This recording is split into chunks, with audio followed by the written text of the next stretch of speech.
عارفين اسمك؟ ابتسام عبد الله. ابتسام، انت طباخة بالبيت او لا؟ اكيد اكيد طبعا. طيب ايش الطبخة اللي انت تبدعي فيها دائما؟ الكبسه. والله اشوف اكثر الناس كلهم عندهم كبسة كبسة كبسة. طلب العائله طبعا. يعني وانت تبدعي فيها وكذا. اكيد. طيب ايش تشوفي انه اهم مكون بالكبسة؟ الحوايج تبعها، يعني البهارات طبعا، يكون ورق الغار، يكون الكمون، الفلفل، يكون نوع حلو، يكون الطبخه ممتازه. طيب احنا بنزيد لك كذا لمسة حلوة، تمام؟ ونقدم لك بهارات زينة عشان تخلي كبستك أحسن وتخلي عائلتك تحب الكبسة أحسن. تسلمي. نورتي. عرفنا باسمك؟ اسمي عماد علي. من وين؟ من ويلة صعدة. ما شاء الله بدوي. الله. طيب ايش الوجبة المفضلة عندك؟ المرق، احنا نشتري بمرق وكواعب. هي وجبتك المفضلة وأنتم تشتروا فيها؟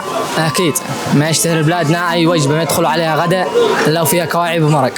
ما شاء الله، مع اني كنت عارف ان المرق حقنا احنا اصحاب اب. كلها مع اليمن جمعة، هو شوفي ما تدخلي بيت الا في مرق. طيب ايش اهم مكون بالمرق؟ بهارات، اهم شيء لها البهارات. البهارات. صبرت المهارات صبر المرق. طيب بما انه البهارات اهم مكون داخل المرق، تمام؟ احنا الان بنخلي المرق حقك احسن وهنجيب لك بهارات مقدمة من شركة زينة ان شاء الله تعجبك. ان شاء الله. بالعافية. انا بصور لك المرق. يلا شكرا. ان شاء الله. عرفي اسمك؟ ام يوسف. ما شاء الله، من وين؟ سوريا. سوريا. انتم طبعا عارفين انكم طباخين فنانين بالطبخ والتبويله والحاجات هذه، صح؟ طيب ايش احسن وجبه انت تبدعي فيها مثلا؟ انا اولا مدربه سبل عيش، تمام، يعني كل الطبخات بعملها. شو اسمه، يعني ببيع ورق العنب، تمام. ما شاء الله. وبستخدم بهارات الكاري من عندكم. من عندنا من زينة. ايوه زينة. ما شاء الله. طيب كيف شفتيهم؟ كتير حلو، بنكهة كتير حلو يعني. الله يحفظك. يعني انت فنانة بالمطبخ. ايوه. طيب احنا عشان نخلي النكهة احسن، مع انه قد يعني من عندنا وزبونتنا، الله يحفظك. بس نجيب لك هدية مقدمة من شركة زينة. تمام، شكرا. عرفينا باسمك؟ سعاد عبد الله. سعاد. تعرفي شركة زينة وقد سمعتي عليها من قبل؟ اعرف البطاطيسات وهذه الاشياء والبهارات، بس ما قد جربتش.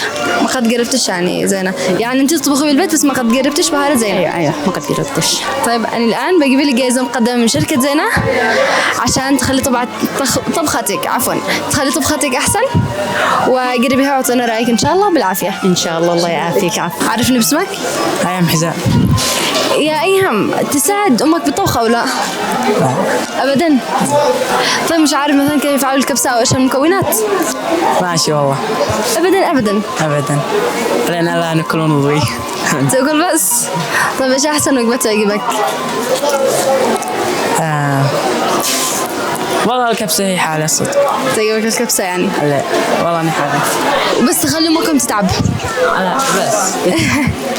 ان شاء الله نكون تساعد امك، وبنجيب لك جائزة مقدمة من شركة زينة عشان نخلي وجبتك احسن والكبسة احسن، بس مرة ثانية تدخل تساعد امك في المطبخ. بإذن الله. تمام.